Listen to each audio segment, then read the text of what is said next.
যে আমার বলার মেন ফোকাস যেটা আছে, যেটাকে নিয়ে আমি আলোচনা করছি, সেটা হচ্ছে আমাদের জঙ্গলমহলের রাজনীতি। জঙ্গলমহল রাজনীতির কথা কেন আসছে? দেখুন, রাজনীতি হচ্ছে গোটা পৃথিবীর থেকে সবকিছু কন্ট্রোল করে। আজকে আমেরিকা থেকে শুরু করে, আজকে আমাদের অর্থনীতি শুরু করে, আমাদের দেশ থেকে শুরু করে, আমাদের রাজ্য থেকে শুরু করে, সব জায়গায় কি হচ্ছে, যে রাজনীতি হচ্ছে কন্ট্রোল করছে। এটা আমরা বুঝে গেছি। তা রাজনীতিতে কি হয়? রাজনীতিতে যেটা আমরা জানি, তুমি যত বড়ই ডাক্তার হও, উকিল হও, ব্যারিস্টার যাই হও না কেন, তোমাকে ডিএম হও আর এসপি হও, তোমাকে শেষ কথা কার কথা শুনে চলতে হবে? সেটা রাজনীতিক নেতার কথা। রাজনীতি নেতা সে যদি 4 পড়ুক আর 5 পড়ুক, আর সই করতে পারুক আর নাই করুক, এটা কোনো কথা লয়। তুমি বড় ডাক্তার হোক আর উকিল হোক, তুমি তোমার ঘরের কাছে সেবা দিচ্ছ, তোমার একটা সই মারিয়ে দিল, তুমি ট্রান্সফার হয়ে গেলে একদম আমার মতো কি বলে জঙ্গলমহল থেকে একদম পুরো কারসে, মানে একদম দার্জিলিং এ যেতে। তো এটাই শেষ কথা, তো এটাই কন্ট্রোল করে সব কিছুতেই। তো তুমি ইন্দিরা আবাস পাবে কি পাবে নাই, তোমার লোন হবে না হবে নাই, উন্নতি করতে চাইছো, সবকিছু তোমার নেতাকে খুশি না করলে তোমার কিছু হবে না। তো সব থেকে আগে তো আমাদের রাজনীতিটা নিয়ে ভাবতে হবে। অনেক আমরা সমাজনীতি করেছি, সমাজনীতি দরকার আছে, দরকার নাই এই কথাটা বলার জায়গা নাই, অবশ্যই দরকার আছে। কিন্তু এটার সাথে আমাদের চোখ কানটা অনেক বড় খোলা রাখতে হবে, আর অনেকগুলো জিনিসকে অ্যাকসেপ্ট বা গ্রহণ করতে হবে আমাদের। যেমন বলি, আমাদের যেমন এই যে ইয়েরা আছে, কুর্মী ভাইরা আছে, তারা অনেকদিন ধরে এখন করে যাচ্ছে আদিবাসী কুর্মী সমাজ। এই নিয়ে তাদের ফোকাসটা শুধু নিজের জাতিসত্তা এটার মধ্যেই সীমাবদ্ধ আছে। এর বাইরে কিন্তু অন্য কোনো বৃহৎ যে বড় বড় ঘটনাগুলো ঘটছে সেগুলোর দিকেও নজর দেওয়ার দরকার আছে। যেমন আমাদের কুইডি মিরু, রামপুরহাট, তারপর এই যে আমাদের বিভিন্ন কেসগুলো ঘটছে, এই যে সোজা কথা আমাদের ইলেকট্রিকের দাম, সিকিমে যাবে এখানে 82 পয়সা থেকে 1 টাকা, আর তুমি এখানে ভাড়া বাড়িতে থাকবে, তোমাকে 10 টাকা করে দিতে হবে। এগুলার ভাগ তো কে কে খাচ্ছে আমরা জানি। এই তোমার নদীর বালি তুলে নিচ্ছে, কাঠ নিচ্ছে, সবই নিচ্ছে। তো যাই হোক, শুধু সমাজ দরকার আছে, কোন সমাজ আন্দোলন একটু চলুক, আমরাও তো সাপোর্ট করি। তো এটার সাথেও তো আরো বৃহত্তর দিকে নজর দেওয়ার দরকার আছে। একই রকম আদিবাসী সমাজও আমাদের লড়াই করছে দীর্ঘদিন ধরে, আদিবাসী সাঁওতাল সমাজ, সেখানে অনেক ইস্যু আছে, অনেক সমস্যা আছে। শিক্ষা, স্বাস্থ্য, পরিকাঠামো, কর্মসংস্থান, অনেক কিছু। তা এগুলোর সাথে সাথেও বৃহত্তর যে সমস্যাগুলো আছে সমাজে হয়, এগুলোর দিকেও টুকু নজর দেওয়ার দরকার আছে। কি বললাম, এই যে ইলেকট্রিকের দাম, এদিকে কোটি কোটি টাকা লোন নিচ্ছে বিদেশ থেকে আমাদের মাথার উপর, কখন দিল্লি নিচ্ছে, কখন রাজ্য নিচ্ছে, কখন কি করছে। আবার 10,000 15,000 কোটি টাকা লোন আছে তাদের মকুব হচ্ছে, আর আমাদের মতো মানে 15,000 টাকা থেকে 5 লাখ টাকা লোন নিয়ে হচ্ছে, তার জমি জমা সব দিয়ে দিচ্ছে। এইগুলাও আমাদের নজর রাখতে হবে। তো যাই হোক, আমি এই দুটা সামাজিক আন্দোলন যেমন সমাজ চলছে ওটা চলুক। আমি তো কোনো সমাজকে আমরা বলতে পারি না, আর বলছিও নাই, কাউকে বন্ধ করে না। সাথে সাথে এটাও বলা হচ্ছে যে নজরটাকে একটু বাড়িয়ে আর একটু বৃহত্তর জিনিসগুলোর প্রতি একটু নজর দেওয়া দরকার আছে। আচ্ছা, এরপর আমি দুটা সমাজের আন্দোলন, সামাজিক আন্দোলনকে নিয়ে বলি। কুর্মী সমাজকে আমরা দেখছি অনেকদিন ধরে আন্দোলন করতে।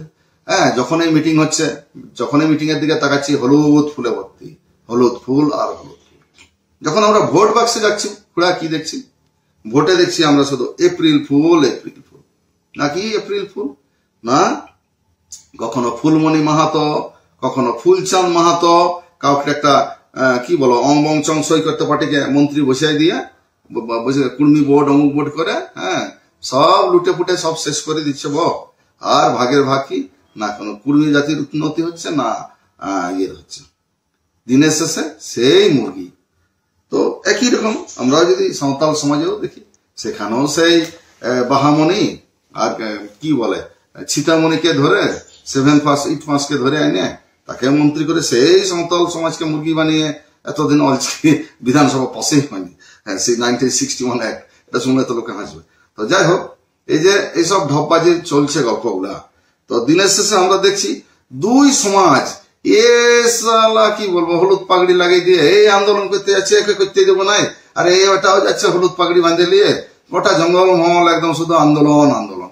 যখন এই ভোট আসে কি দেখি, ভোটের আগে বাবু দুই গাড়ি চাপিয়ে একদম কোনো দাদা দিদির কাছে গিয়ে একদম একসাথে হাসি মুখে সেলফি তুলে, মধ্যে কথা দিনের শেষে এটাই বুঝেছি তোমাদের আঁট ভাট উখাই নিয়ে সারা বছর ধরে ইয়ে করে দিনের শেষে রাজনৈতিক দালালিটাই করে।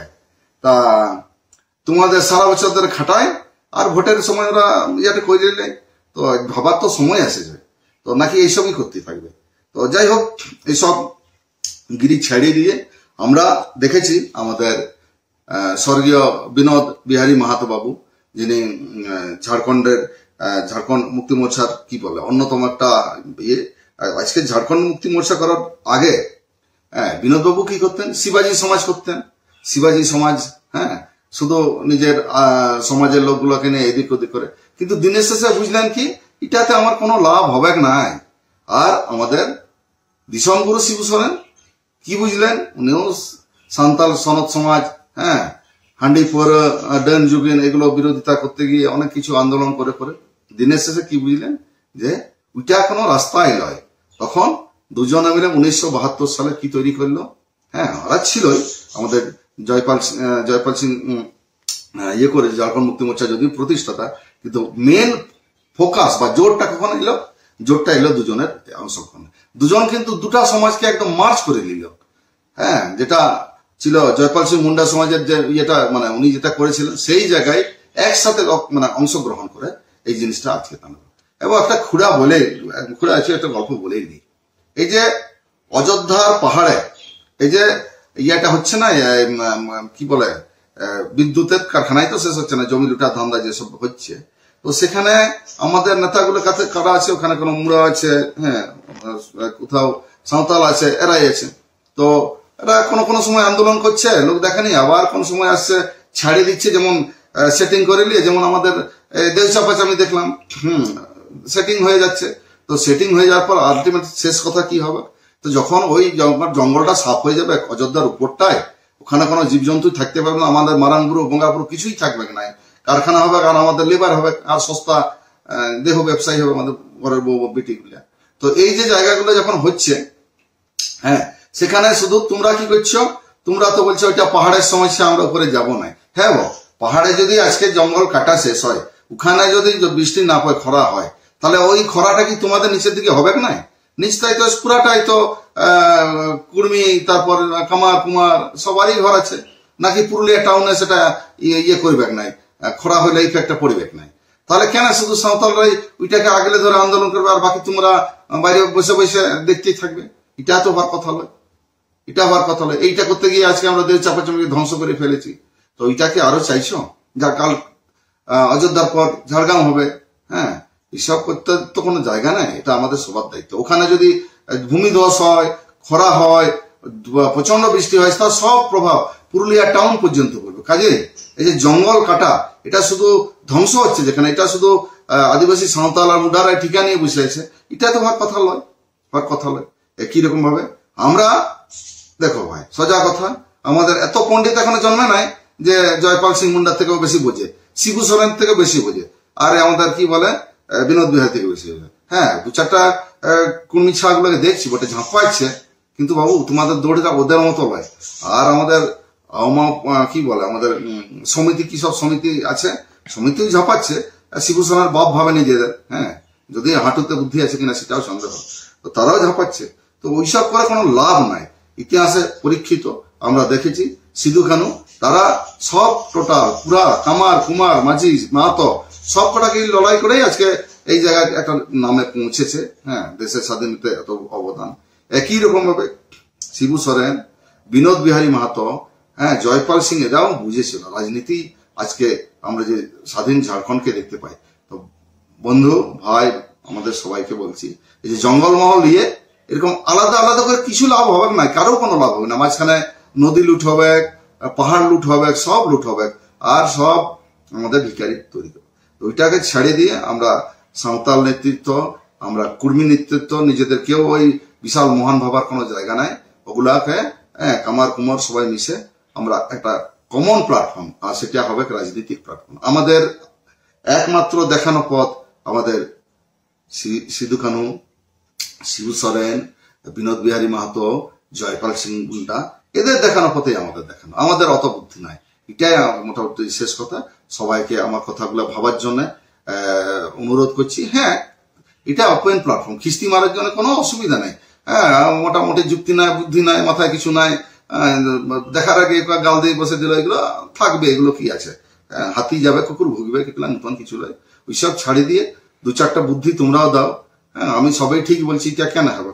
হ্যাঁ, তোমাদের এই ইয়ে থেকে, ভালো সমালোচনা থেকে আরো অনেক ভালো ভালো জিনিস হয়তো ভাবা যেতে পারে আমাদের উন্নতির জন্য। আমি সাঁওতাল, কামার, কুমার ভাই, মুজিমেথর সবাইকে আমার আন্তরিক জোহার। আর এই নিম্নচাপ চলছে, বাড়িতে শুয়ে থাকুন, জলে ভিজবেন না, এই সময় ইয়ে হতে পারে, শরীর খারাপ হতে পারে। সবাইকে ধন্যবাদ, জোহার জানিয়ে শেষ করছি।